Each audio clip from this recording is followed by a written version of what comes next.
darkness. I hope this is part of the podcast. Oh, fantastic. I got it.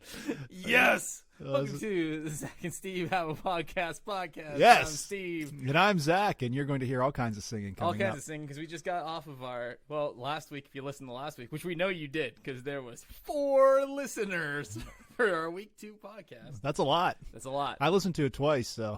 I listened to Did you really? Yeah. I listened to it twice. We're the 4 listeners. There must be 5 because I know my wife listened to it. So. Yeah, I don't know how those analytics. It said download, so I don't know what constitutes the difference between a download and a listen. I don't know if it's the same thing or not. I have no idea. But last week I was talking about, and this is just a brief aside before we get into the meat and potatoes of today. Okay. Why you have that look? I always have a look. Oh, okay. So I went to the Dave Matthews concert. Yes. Which I was talking about. Follow-up. Follow-up. I've changed my mind.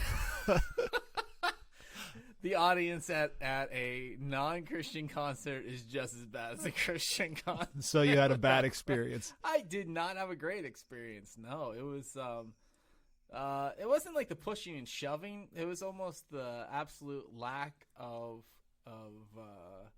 Care? Yeah, care would be the right word, but almost what would you call it when people have issues with proximity?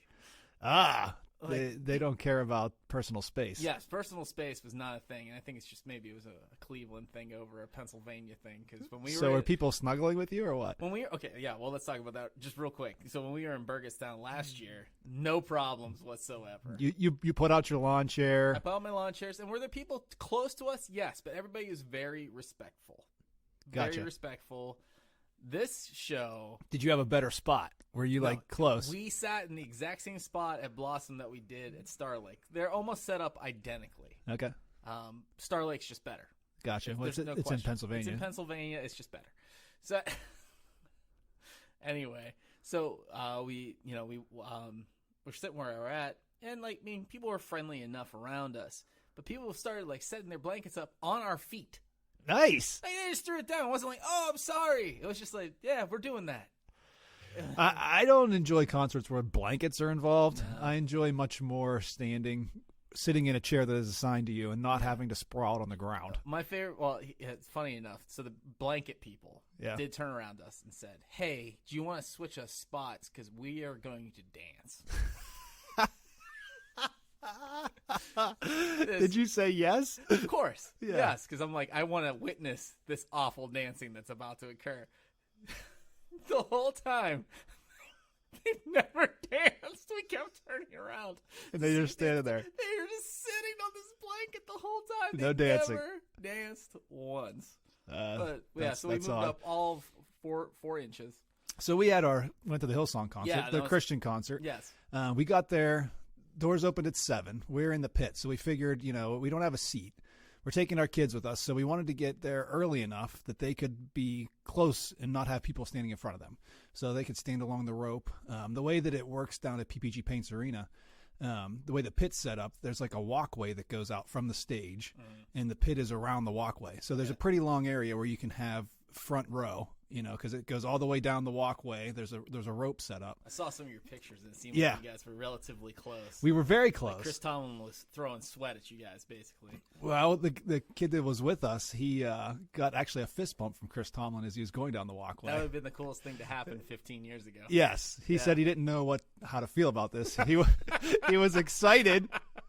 But at the same time, he was like, who could I tell? Then they would be super excited with me. He texted Jeremy, who was with me at the concert I went to. We started making fun of him. Yeah. So anyway, we get there at 6, and there's nobody there. There's 3 people in the pit. And wow. I'm thinking, okay, we can get whatever spot we want. Mm-hmm. 7 o'clock comes around. There's 10 people in the pit. So there really wasn't that many people. I thought there'd be more people at the concert, especially standing, but there wasn't. Really? It filled up pretty good in the bowl and out on the floor, but where we were standing, we could go anywhere we want. There was nobody. It's not that there was nobody. I would say you could probably squeeze 150 people in there. There might have been 35. Wow. Yeah, something like that. Was On there a each lot side, of there was a section on just a each pit on side of the walkway. Yep. Yeah. And the other side was smaller, so it looked fuller. Yeah. Our side was kind of longer and skinnier, and there was people everywhere. Except, so you had the blanket people. I had the blanket. We had the cuddlers. There was Ew. two people next to us that didn't do anything worshipful at the worship concert, except they had their arms around each other and just kind of swayed back and forth Oh, for 3 acts. So for 3 acts. yeah, there was There was somebody before Chris Tomlin. he wasn't on the bill. At least Really? yeah, I didn't know this guy was there. Yeah, but the lights go down. A small little guy comes up to the microphone. Chris Tomlin. The lights come up, and I'm like, "Is this Chris Tomlin?" It doesn't really look like Chris Tomlin. It wasn't. It was Jeff Barrett. I'd never heard of him. I think They that's what sent his out name a was. smaller guy ahead of Chris to make him look bigger. Yeah, I guess he writes a lot of songs. He actually Okay. wrote "Good Father." Okay. I think his name's Jeff Barrett, something There like was that. Pat Barrett. Pat Barrett, that's it. There's Pat. Yeah. That so Pat is Barrett Pat. and Chris Tomlin have been working together for a long, long time. Yeah, I apologize to Pat. I'm sure he'll be listening He's, to this. he's definitely going to listen to this podcast. I got your name wrong. But yes, he's wrote some Christian music, and he was up first. We didn't Yep. know that. Mm-hmm. So we get there at 7. Hillsong didn't come on until 9. Well, I actually got there at 6. So we were standing 3 hours before Hillsong. Goodness great. How, got out there. The big question is, how did Elliot make it? Oh, it was off. He did not enjoy himself. So my daughter, she loves going to worship conferences or concerts. Yeah. She likes just even in church here, she'll lift her hands Sure. and get into it. Yes. So she was into it. So loved you looked at her and she had her hands up and she's got her eyes closed. She's worshiping. Most people are. You look at my son.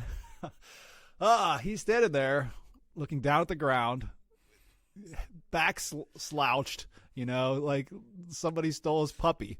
And I'm like, buddy, you're all right. And he's like, yeah. I was like, you enjoying this at all? He's like, no. One time I looked, he is just sprawled out on the ground, not even inside the ropes anymore. He's like leaning up against that walkway. Like, you can't lay there, buddy. He gets up and he's like, I'm tired. I want to leave. I want to go home. Yeah. But yeah, so he didn't last. I think that was probably where your expectations were at, though. For Yeah, it's all right. I love him. But, he's the best. Like, both of our sons are the same way. They're not. They're intellectuals. Yes. Yeah, they want to be challenged intellectually. They're not in it to be entertained. No, he was not entertained. No, and he's at robotics camp right now. He is at robotics camp, and yeah. that's definitely his speed. Yes, more his speed, not the sports guy. Yeah. I thought he was going to be the music guy. He did drumming for a little while, but that didn't last. Yeah. We My gotta- son's currently doing drumming. Who knows how long it will last? Because it's not programming something, right? Yeah. Yeah. So he's got the mechanical mind, I suppose. Yeah, that's good, though. So, yes, he is at robotics camp. Zach, it's a big weekend. It is a big weekend. It's Father's Day weekend. Yes, it is. So what's the big plans for Father's Day? We don't have any. Okay. I was just informed Sunday is Father's Day, and I was You just found out that Sunday's Father's Day? No, I was just informed of what we're doing on Oh, Father's okay, Day. Okay. And as a father, you think this day is about me, but as you realize, no day is about you. when you're a father, so that's all right. So on Sunday, I was just informed. Guess what? I'm having my stepdad and stepmom over Okay. for dinner. Yeah. She's like, "Is that all right?" I'm like, "Sure, Sure. it's all right." We got church Sunday More morning the merrier. and dinner. Is your mom coming? No, What about your grandpa? I don't think so. Okay, so it's I didn't make plans. Father's Day, Yeah. the day I'm not supposed to make plans. you but should it's have all made good. plans. No, There you go. I'm excited. I'm excited. That's all right. Yeah. You're excited Yeah. because this is a public podcast. No, I don't know what you think you would want on Yeah. Father's Day. Maybe like people to get out like palm fronds and lay them down on the road That would be really in front nice, of you and man. kind of cool you Yeah. off with them. Throw grapes in your mouth. Yeah. Pretend like it's 1000 BC I like or whatever. what you do made about me. Yeah. So, yeah. But I- no, we're dads, dude. That's not what happens. No, I honestly have very low expectations. for Father's Day. I mean, and not because I don't think my wife or my kids would do anything. It's like I just don't care. Yeah, I don't. Honestly, I don't care either. It's just, if yeah. I cared, I'd make a big deal about. Yeah, no, but I don't care. Yeah, we're having my parents over. I mean, we went and saw Sarah's mom and dad yesterday because they've been sick. So Sarah made them a couple meals, and we took it to their house, which was nice because we knew we weren't going to see her dad and her mom this Sunday. So we did that, and then my pops and my mom are coming over on Sunday, Nice. and my brother. Nice. The whole Disney gang's Oh, back together again. nice. It's That's like good. it's like for everybody that just went down to Disney. But yeah, but I thought it would be fun to talk about, since it's Father's Day weekend, Okay. the men that have influenced our lives. Our fathers, our grandfathers. Yeah. And if there's any honorable mentions in there of guys that are like father figures Gotcha. to us. So if you want to talk about me first, guys. I know. Nah. I was totally kidding. I was trying to think how you would work as a father in my life. No, I'm not a father in your life. How Nah. could we be? We're more brothers than anything, and that's it. Because I was thinking about it in this way. There's plenty of guys God's blessed me with, and I'm sure you with, guys in our lives that are influential. Like, you're an influence on me. I'm probably somewhat of an influence. For sure. You know, that's just natural. That's how Yep. friends work. But like when I think of father figures, it's guys of a different generation. Yeah. That impact our lives in a positive way, in a way that like helps us to understand like the kind of men that we can aspire to be. And hopefully, I mean, we are fathers now, so hopefully at some point we are Cool. father figures and mentors to the younger okay. generation. Well, funny story before we get started. So we have story time every night, and I read to the kids, and we've been going. Okay, so do you read or do you tell the story? Like, Daddy's got a story. I read the story. Okay, good. I read the story to my kids. So we've been going through the Jesus Storybook Bible, which I think I've talked about before. I talked about it in my message a few weeks ago with the adults. So we were reading through this, and we were on the story of Leah and Rachel and Jacob. Which, like, how they spun that story for kids was interesting. Yeah. All right, but it wasn't like out of context, and it didn't take away from the overarching story, because the story is about Leah's faithfulness and how through her son Judah Jesus would come. Right? Okay, sure. So saying like, even though she wasn't loved necessarily by Jacob, God still had a plan for her. Yada yada. But the whole question became for the kids was like, how did he have two wives? How'd you handle that one? Well, we said, I mean, the basic, like, you know, even though, you know, people throughout the Bible do things that's not according to God's will and, you know, word. God wanted it always to be one man and one woman coming together, committing themselves to one another. But sometimes people acted outside of God's will, but God, you know, would forgive them, essentially. He still could use people even though they were broken in that capacity. So that's how we explained it. It's not, is it the best? I mean, for an 8-year-old and a 9-year-old, it worked fine. How did you tackle Sarah and Hagar? We're not talking about that yet. We're not there yet. But I did say to the kids, you know, it's not something that you should do. You know, like I said to Luke, I said, you shouldn't have multiple wives. And I said this to Tessa, I said, you shouldn't have multiple husbands. And Luke said, and this is the kicker. Luke says, well, yeah, if you had multiple husbands, you'd be out of money because dad's the ones that spend all the money. And Sarah died. Like, she was dying because it's very much our family situation. Daddy's the spender, mommy's the saver, and I had no idea he was that aware of that fact. He was so matter of fact, like, yeah, because you'd lose all your money, Tessa, because Dad spend all the money. That is funny. It was pretty funny. That's really funny. Thank you, Lucas, for having such a high opinion of me. So I thought, let's talk about our dads a little bit. I mean, as much as you want to, and we want to, like the influence that they had on us. Our grandfathers, both of our grandfathers, I think, have been huge influences on our lives and big parts of our lives. And then if we do have any honorable mentions, we can sounds good. Throw them in at the end. Do you want to start or you want me to start? You start. Okay, I'll start. My pops. My dad. So, yeah, my dad and I have always had a close relationship. You know, when I was younger, he was like I don't know. I think my dad's like the Pittsburgh dad. Like the show, the Pittsburgh Dad? Yeah, pretty much. Like, that's him. Like, it's like, just the typical, he's the typical Western Pennsylvanian dad. Myrtle Beach is vacation, that kind of thing. And just the normal around the house stuff. Like, you don't want to leave the lights on, air conditioning has to be set to this certain temperature. That was just my dad. So is it the temperature low or high? Extremely low. Okay. In the summertime. Gotcha. It was extremely low. And to the point where I didn't realize it was an issue until I moved out. And Sarah was, she didn't grow up with air conditioning. So any temperature is the right temperature in the summer. And if you didn't grow up with air conditioning, it's you have one of two mindsets. One, we didn't have the money to have air conditioning, or two, we did have the money, but we didn't want to spend it. Didn't want to spend it. Yeah, You're letting out the bought air. Yeah. Sarah's case was she grew up in a farmhouse. Yeah. That was 120 years old or whatever. Yeah, so there's no air conditioning in that sucker. I don't even know if there's vents in the house to have. I think they do have air conditioning now, believe it or not, or at least they have forced air of some sort. But anyway, so yeah, I mean that was the typical thing with my dad. I mean the one thing with my dad that I'll say, and this is no knock on him. He was just he's like the spiritual aspects of life were not that, but I would say the thing that I took from my dad, if I'm going to say the one thing that my dad really taught me was work ethic. Yeah. Like my dad and to this day still is a very, very, very hardworking individual. We work in two very different fields. He's an engineer and he's super engineer brained.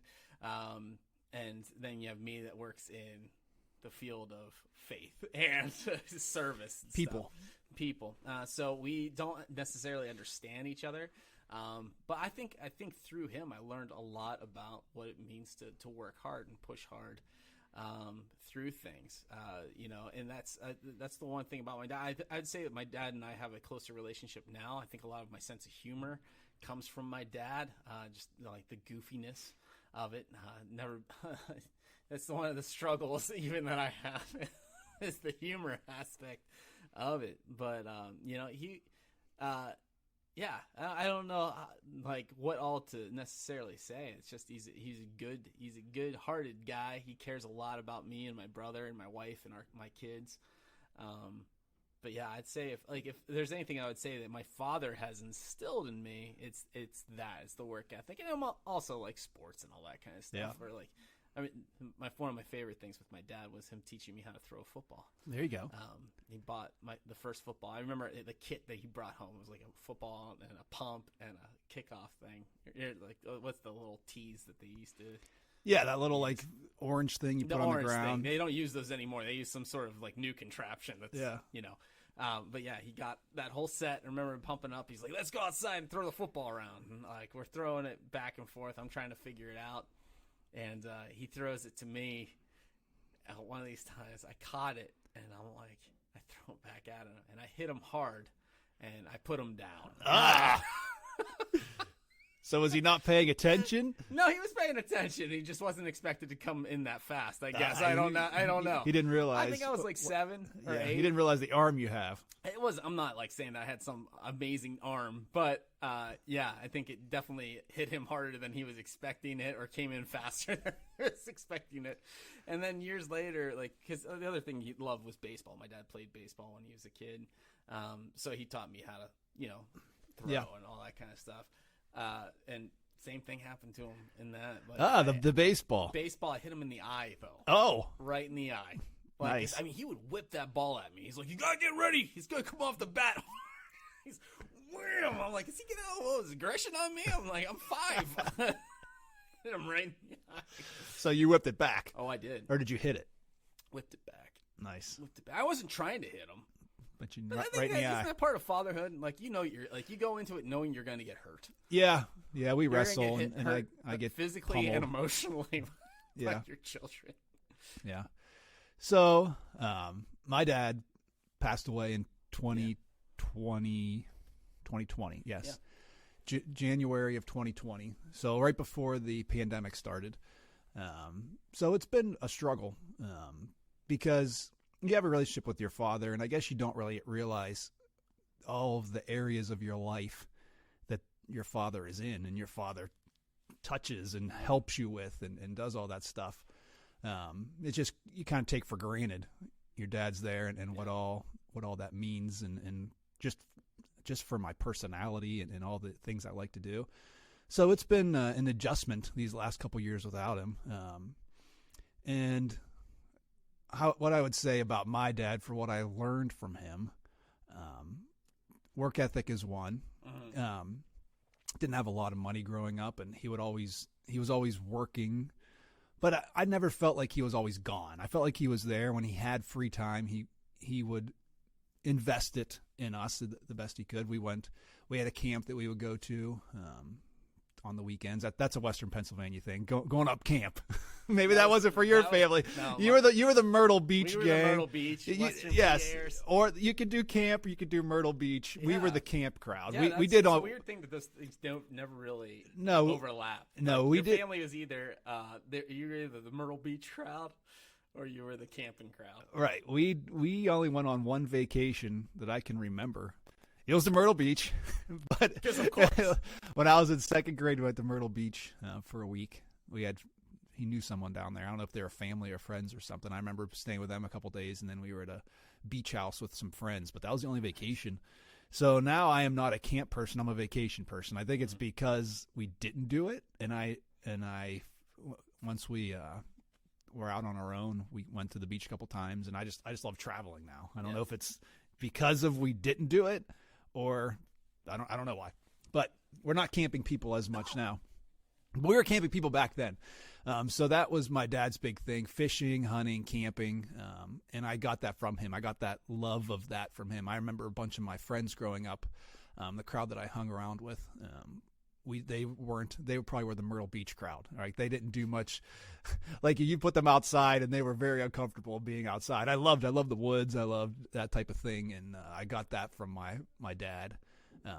And since he's been gone, I didn't realize how much of that came from just enjoying spending time with him. Now I don't even want to go out and do it. It's a weird dynamic, and so as a father trying to instill things like that into my kids, I kind of feel bad about it.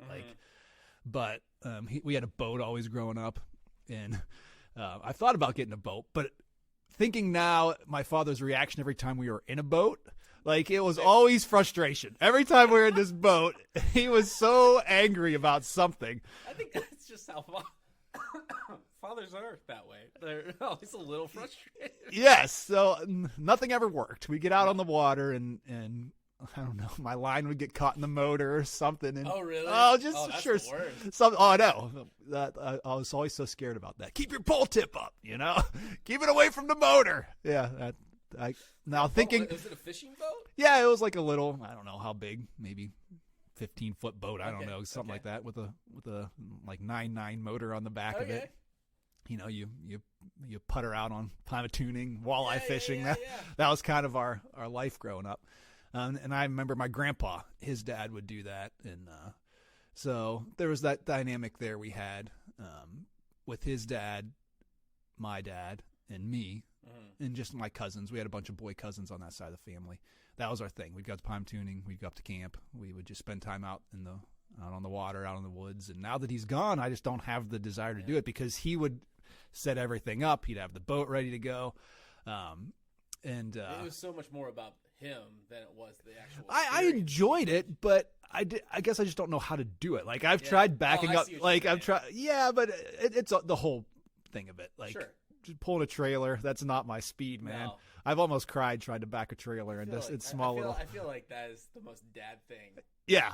That's part. There's like the driver's test, and then there's the dad test. If you could haul a trailer and then back up with that trailer, Yes.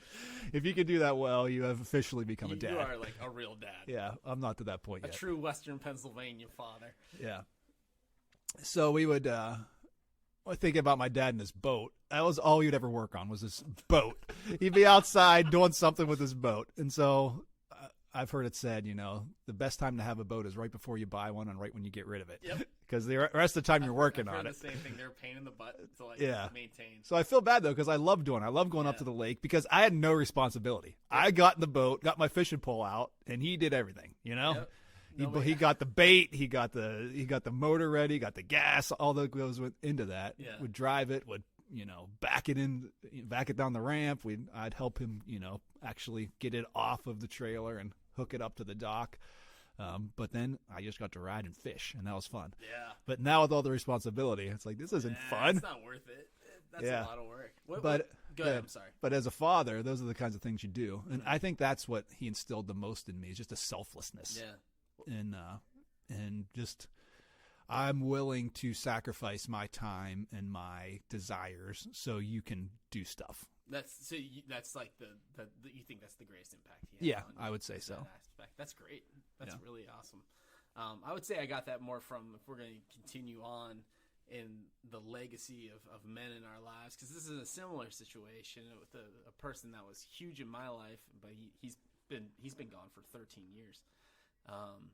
Is my grandfather, my mom's dad. I think we were both in the same kind of boat. Really, we didn't have as much of a relationship with our dad's dad.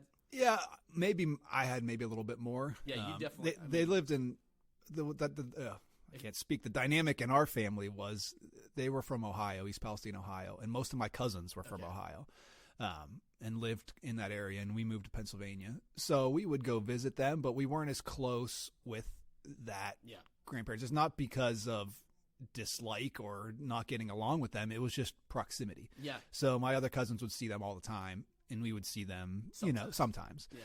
Now my mom's dad, who I'll talk about here in a little bit, Sure. it was the opposite. We were close to them, so we saw them all the time and just grew deeper with the relationship. I think that was the root of it. Yeah, I think proximity definitely has a lot to do with it. And also, I think it comes down to the desire. Sometimes guys want to be grandfathers. Sometimes they don't want to be grandfathers. I would say that was definitely the case with my dad's dad. I don't know how interested he actually was in being a grandfather. Yeah. And that's, and so I didn't have a close relationship with him. And I think that's why my dad pushes himself so hard to be a great grandfather. Well, that's good. To my kids. Like, him as a grandfather. Is the dad you always wanted, or what? I don't want to say it that way, but I mean, in a lot of ways, yeah. My dad focused so much more on work when we were kids. Sure. That's like what his focus was, and like I said, he had a very strong work ethic, and he always took care of everything. Like our yard was always immaculate. Our house was always perfect. He was always working on something. And if he wasn't working on something, he'd find something to work on. He had a workshop that he was working in all the time. But at the same time, like you said, your dad would take time as a kid to like invest in you. Like that was like his greatest investment. My dad took a lot of time when I was a child into doing that. So I spent a lot more time with my maternal grandfather. Like if I was going to say as a child, if there was a male figure that had a huge impact on my life, if not the largest impact of anyone, and this is no dig on my father. My dad is a great dad, and he's a really awesome grandfather now to my kids. Like he adores my kids, which is really nice to see. Like he invests so much time and energy into them. But my grandpa, who's my middle name is Peter. My son's name is Peter. His name was Peter. He was just such a huge figure in my life. I mean, there was nobody that invested more time into my life and wanted to just experience everything with me than my grandfather. Yeah. And so like it sucks in a lot of ways because it's been 13 years since the last time I got to sit down and talk with him. I was only married a year and a half before he passed away. But in the 23-ish years, 24 years that I got to have him, so many things that I hold on to this day, like his memory, because I mean his investment in people was the thing that I loved more than anything. My grandfather was just a grateful believer in Jesus Christ. Like if there's anybody outside of my mom that had a great, and my mom would even say like nobody had a greater impact on our family and other people than my grandfather. If my grandfather knew you, you knew that he loved Jesus. That was it. That's just the kind of guy that he was. And he just had a heart like Christ. And I'm not, and it always sounds like whenever I talk about him, that I'm appealing for his sainthood almost. Yeah. But that was just, he just genuinely loved and cared about people. And he would give his shirt off his back, not just to family members, but to anybody. Yeah. Like anybody, almost to a fault sometimes. There was never a time, because he grew up poor. Yeah. He grew up very poor. I mean, he's part of the greatest generation. The guys born in like the 1920s and 30s. Yeah. Those guys. Then a lot of them, they probably didn't grow up with much. So when they did have something, they not only cherished it, but were more willing to almost share it with other people. So my grandpa was just always about like sharing and doing and caring for people. Like, I mean, everything that he exemplified was the heart of Jesus Christ. Just loved people.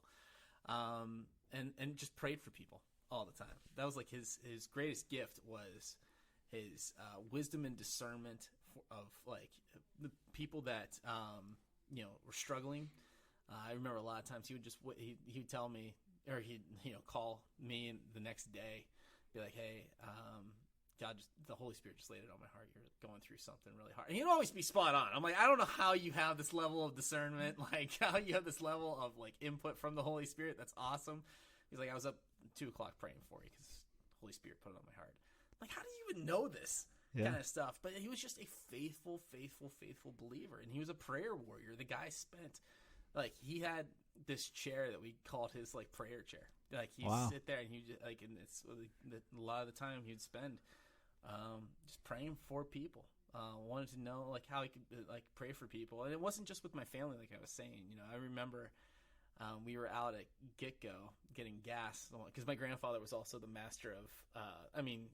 He had money, but he also wanted to save the most amount of money that he possibly could. Yeah. So you go to Giant Eagle and use his Advantage card all the time, save up the points, and sure, then you get free gas. Yeah.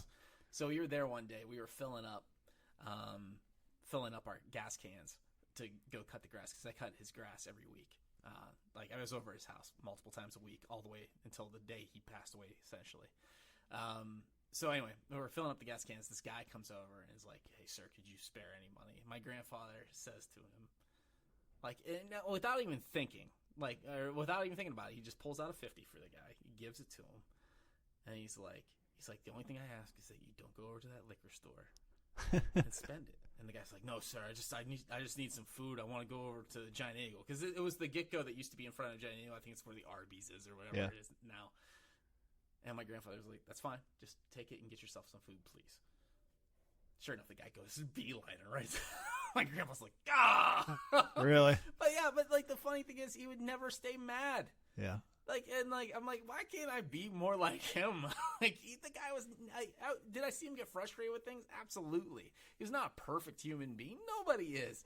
But like, he always exemplified love first and loving people, even if you don't know them or don't know their background, whatever it was. It was like you just give because Christ would give. Yeah. And that's the thing. Like, if there's anything that I want to carry on into my life and through my life, it's that. Yeah. I struggle with it. I even like, I'm like, how did he do this all the time? How did he just care about people all the time and put other people first before himself? But he just did.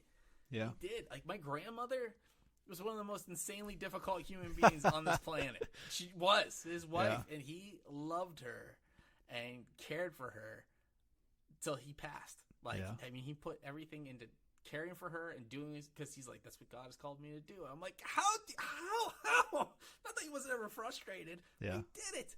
Yeah. And it was just, I mean, if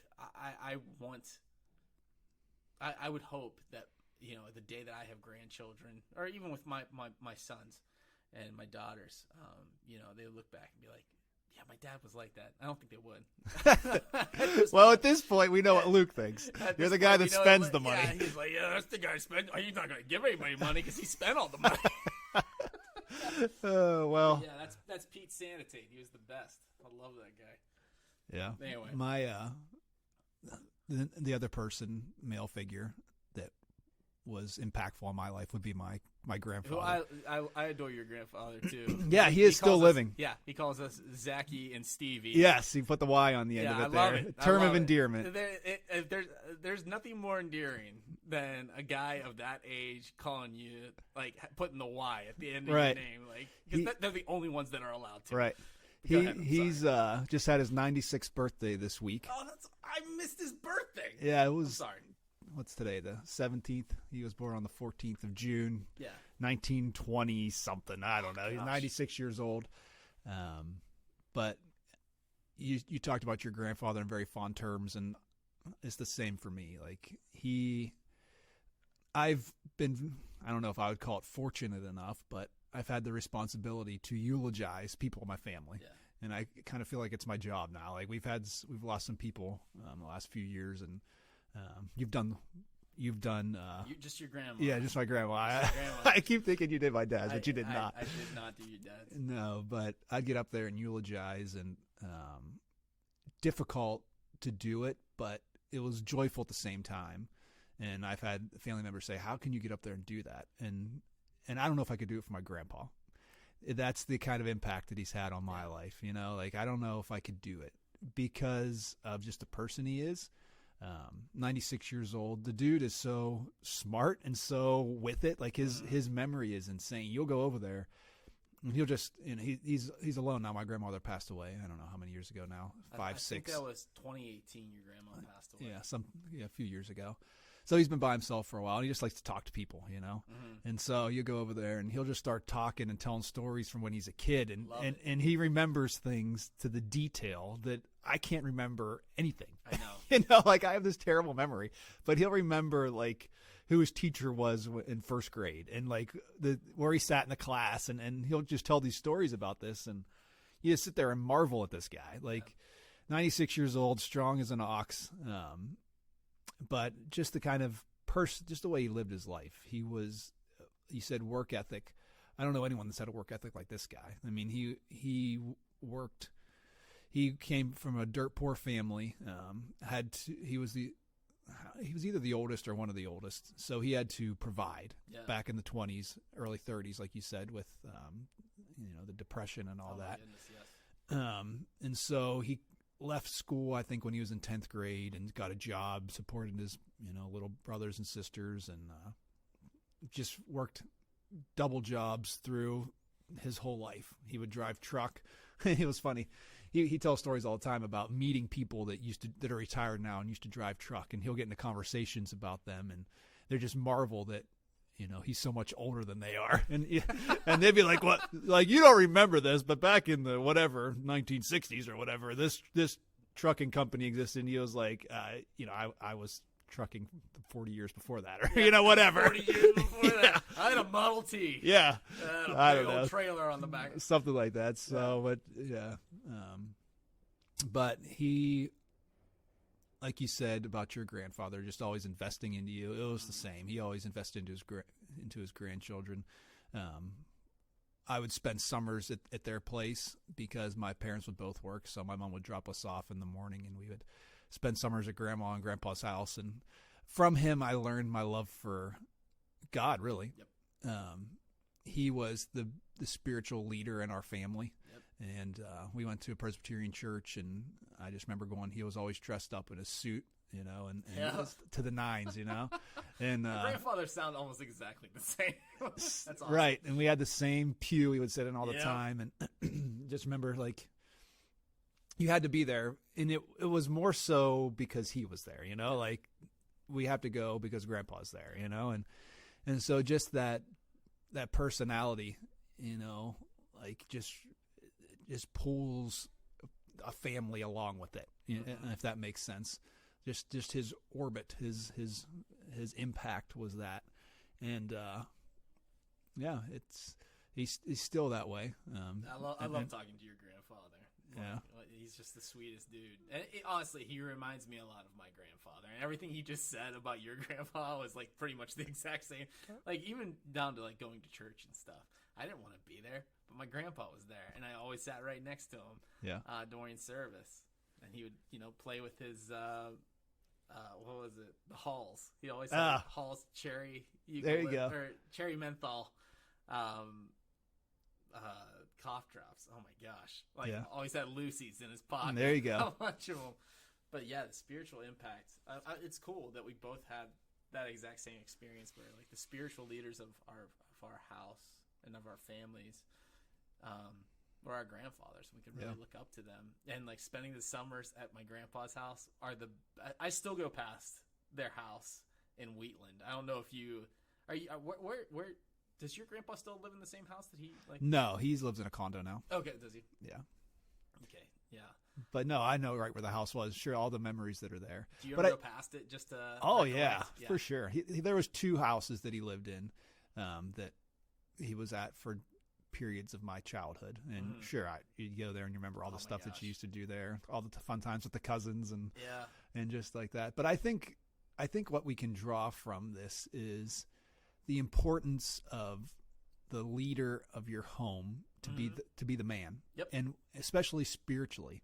I think a lot of times in our culture it's not that way. No, the it's spiritual mom. leaders of the family. That's how it was in my house growing Right, up. is the mom. Yep. And not that that's a bad thing, but it's not the best thing. The best thing is when it's the man, and the man, like just the respect that comes from that. And I'm not trying to put down spiritual moms at all, but there's just a lack of that in our culture. Yeah, And dad's stepping up and being the spiritual leaders, and it's difficult because I think a lot of times guys are so out of touch with, or can be out of touch with their emotion. Yeah.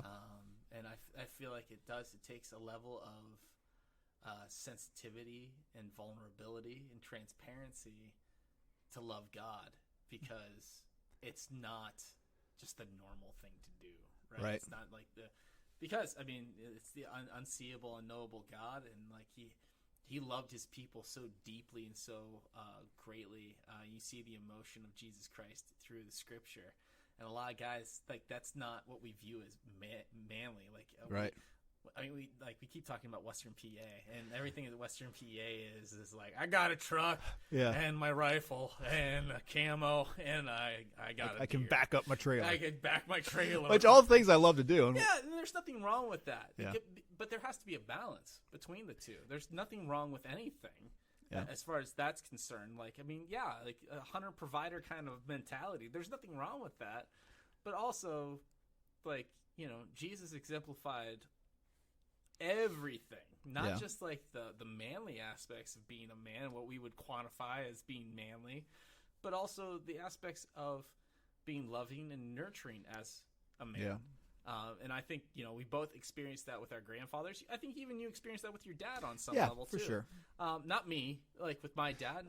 Well, my dad spiritually, he was not very spiritual when I was young, and I wasn't against going to church or anything, but by no means was he like pouring into you. No, and I don't even think he had a great relationship with God. Okay. I think it was he went to church because my mom went to church. Yeah. And I think it wasn't until he came to New Life that he really understood what it meant to be a follower and what it meant to lead a family that way. And as he got older, I would say after I was off to college and that he became much deeper in his faith and much better leader in the family in that way. Yeah. But it wasn't that way growing up. Oh, really? Yeah. Yeah. I mean, I only knew your dad later in life. Yeah. We've been friends since we were in our 20s, and that's right.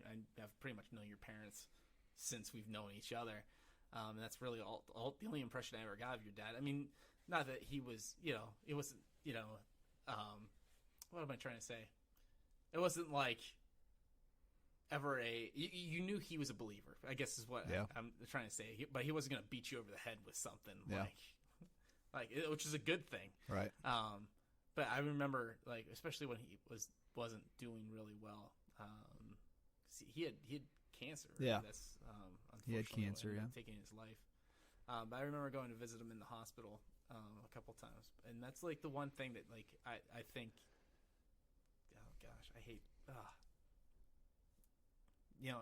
You could see the level of faith that he had. Yeah. Like you knew that even though he was going through this, he had peace about the outcome. Yeah. No matter what it was. So, sorry, I'm the one that's getting all. Well, trust me, I've shed many tears. Yeah.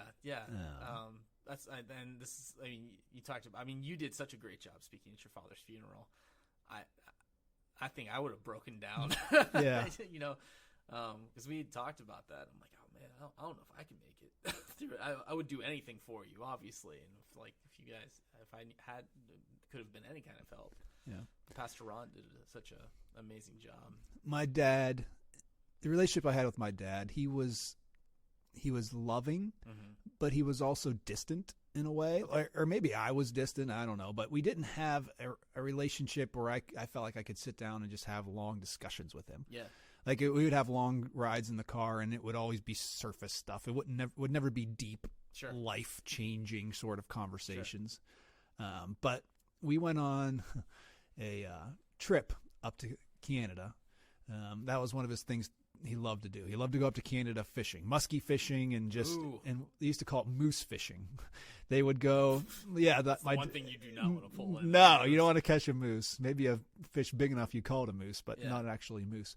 But they would go up to Canada, I don't know, north of Toronto, 5 hours or something out into the wilderness, and they would, well, his family would go moose hunting like in the fall. This was a tradition that they had, and he loved doing that. So there was this place randomly they found to go where you would go off this road and go down this dirt path. Like you take your truck. Well, they had like vans back then, like these Chevy, those old Chevy vans that's what they would take up there. You'd like have to cross these creeks and stuff and head off like 2 miles off a road just into the wilderness, and they'd set up camp. And so that was ingrained into his soul because he did that as a kid. And so he loved doing that. So he wanted to try to make it back to moose camp one more time. Okay. And this was, I think, in 2015, 2016, something like that. Okay. He passed away in 2020. So was he not doing well then? It wasn't. I wouldn't say that he was. Oh, this was right after my grandpa died. His dad's dad. Yes. Yeah. And so he had this. I think it was nostalgic for him. He wanted to go back again to where this was. Well, we tried to make it all the way back, and we couldn't. We made it about halfway there, and there's a little creek. So we spent time out there, and it was just me and my dad. No one else went with us. So that was a time where I felt like we really kind of bonded a little bit. Awesome. And so we made it back to this creek, and I got pictures. There was black flies and mosquitoes everywhere, these bug nets on, but it was cool. We got this little raft. We actually took a boat with us, but the boat was too big to go on the boat. The boat, yeah, sure, the boat. Oh man, he worked on this thing all summer to get ready for this trip. But so we got this raft we blew up, and you go out on this little creek, and it was a place that was untouched by people. So as soon as you threw your bait in the water, fish hit it because it was awesome. So yeah, we have that memory. That's cool. So there was 2 places they would go when they go to Canada. They'd go up to Moose Camp, and then this other place they called Cliffs, which the guy's name was Cliff. It was like a lake outside of Peterborough, Canada. Is this all in Ontario? Yes, it's all in Ontario. Okay. So Peterborough was probably, I don't know, 4 or 5 hours from where the Moose Camp was. But Peterborough's outside of Toronto, maybe 2 hours, hour and a half, something like that. I mean, it was a long trip to go to Moose Camp. It was like an 11-hour, ride up there. Hike. So on the lake, we go out there, and that's where they would always muskie fish, was on this lake. And he did it from when he was a kid. And I remember going up when I was a kid with my grandpa and him. So we're out on this lake, just the 2 of us, and he was like, I'm going to get Grandpa's pole. And so in our family, the fishing poles, each person had a fishing pole.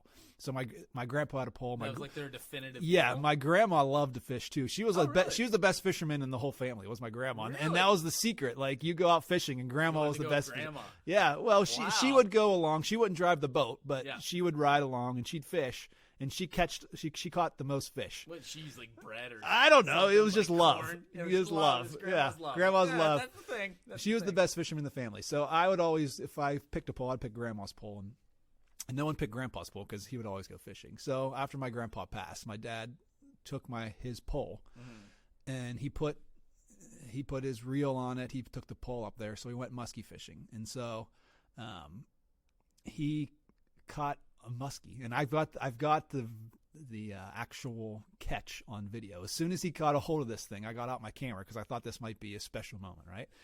So I'm videotaping this thing as he's reeling it in, and Yeah, he's like narrating as only he can. And he's like, "This thing's a monster, like a huge thing." And so he's reeling this. Leading up to... No, it's a good story. So Is he's reeling this thing in, and I get the net out, because if you're not reeling in the muskie, you're the netter. Okay. Yeah. Yep. And so I see this thing breach behind the boat. This thing is huge. It looks like a sea serpent coming out of the water. Oh, and cool. so I get the net, and I'm trying to video this as I got the net and get the thing in the net, pull it in the boat. He's so excited. He's like, "This is the biggest muskie I've ever caught," right? He's using Grandpa's old pole, and just his excitement. So we got pictures of this thing, and so we're super excited, and he puts it back. Like a big muskie like that, you just let it do its thing. I forget how big it was, like 48 inches. Were you guys only doing catch and release anyway, or were you... If they're smaller but big enough to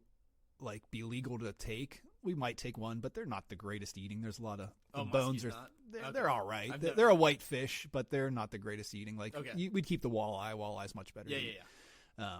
So he lets this thing go. It's more the fun of catching it. They're huge, fish, right? They're like the biggest fish. One of them you can catch in a freshwater setting.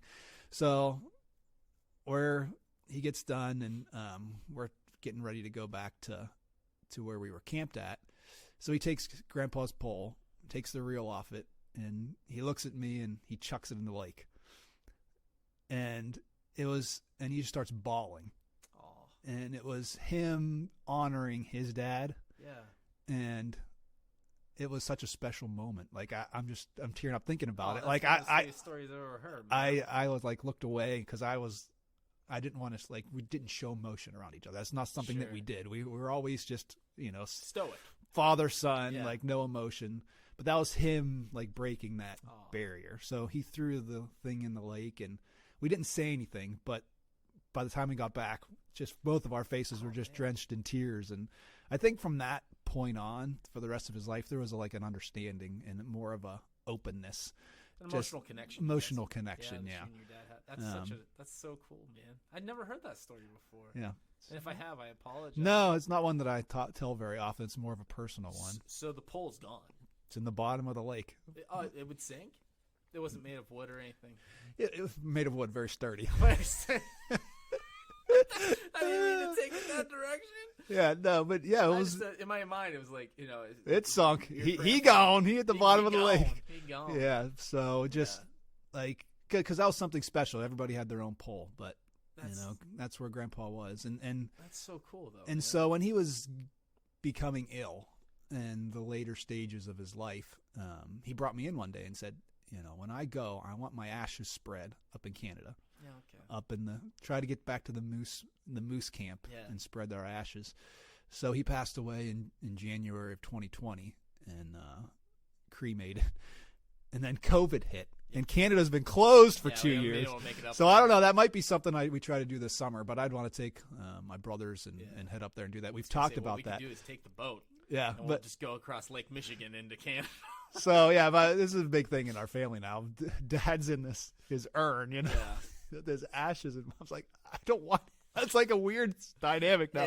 She was like, let's just go spread up somewhere else. Like, no, we got to take him to Canada. Canada. Yeah, so we got to go up there.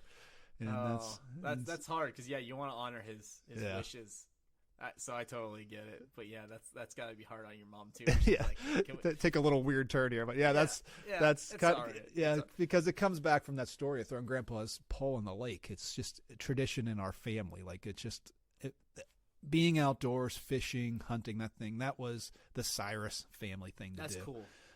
And so I'm trying to instill that a little bit into my kids, but I'm just bad at it. And that's all right. I think we're all bad at it. I think our dads were bad at it, and their dads were bad at it. Like I think it's something you come to understand later. I think that's why I'm experiencing that with my dad right now. Seeing him with my kids. It's not that. It's like everybody comes to understand the impact at different time that you could have, and it just takes intentionality. And I mean, we could see it, but are we going to be perfect at it? No, but it's a daily grind. It's like something that we have to we're never just going to be, I'm sure if I went back, as I've talked about my grandpa and you talked about your grandpa, I'm sure they had plenty of bad days. Yeah. but obviously, like, the good outweighed the bad in a lot of ways for their memory's sake. And I would think, I have 2 half brothers. My dad was married before he married my mom. And I'm sure that the relationship he had with them was much different than he had with us. Yeah. I don't know exactly how all that went down. Kind of naive to it. But, he wasn't present in their life growing up after they were of a certain age, like, elementary school age, like high school years. He was with us, and so you're right. Not even though these people and these male influences in our life may seem idyllic and they lived hard lives. I'm sure your family is similar to mine, and they make mistakes and like that. But the impact they can have can transcend that. Exactly. It can. You don't see them in that light, and I guess that's my hope as a father. I'm going to make tons of mistakes, but I hope that the love I have for God and for them washes over that. So when they look back on us someday and they're talking on their podcast someday about their dads, that they remember the good times and not all the times that I'd much rather be, I don't know, slapped out on the couch than playing some sort of game with them, Luke and Elliot's podcast down the road. Oh, yeah. Yes, before we got rid of our fathers. Yeah, exactly. No, but yeah, I mean, that's really cool, man. I was going to share one more thing, but I kind of want to leave it with your dad's story, because that was way cooler than anything else that we could have possibly talked about. Like, that was a super touching story. And I'm like, I just never heard it before. And that's really cool. That's really, really cool. I thought you were going to say he gave you the fishing pole. No, it was almost like what was it? What was King Arthur's sword? Yeah, Excalibur. How do I not remember the name of that sword? That you would think you would. Throwing it into the lake. Yeah. Like, it's there. Yeah. That's an amazing story. But yeah, thanks for sharing that, man. Yeah. That's really cool. But yeah, I mean, it's dads. Like, we have such a big role. Yeah. And I think it's time for, like, guys, like, I think this is the continuing narrative, but we have to step up. Like, we see, like, the importance of strong male figures in our lives, that and strength is not just in durability, it's in vulnerability. Like, I think being vulnerable is a greater strength than being, like, stoic and strong. And my kids definitely know that about me. Like, I'm quick to break down. Yeah. Not in, like, just like losing. Yeah, mental breakdown.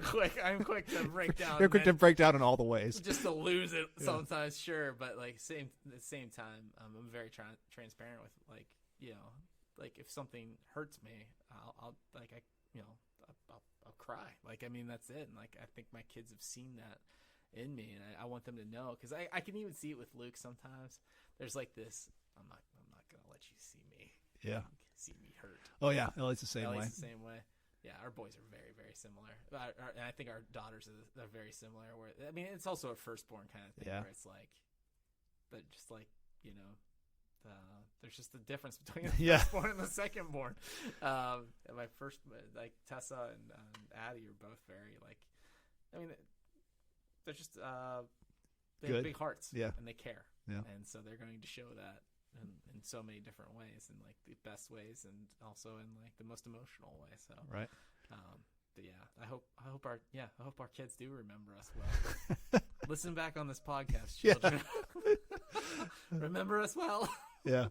But anyway, that's let's just leave it at that. We're already at the 1 hour mark, which is our longest podcast to date.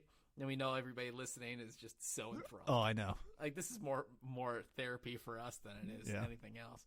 But yeah, let's leave it at that. Happy Father's Day to any dads that might listen to this sometime. Yes, happy Father's Day. And enjoy your day. Make it about you. No, just kidding. Make it about you. Make it about this whole podcast. No, make it about you. It's all about you, baby. That's exactly the opposite. Well, I'm enjoy Steve, your day. And I'm Zach. And this is the Zach and Steve Have a Podcast. We enjoy being with you, and we will see you next week with a brand new topic. We'll see you. Bye-bye. Bye.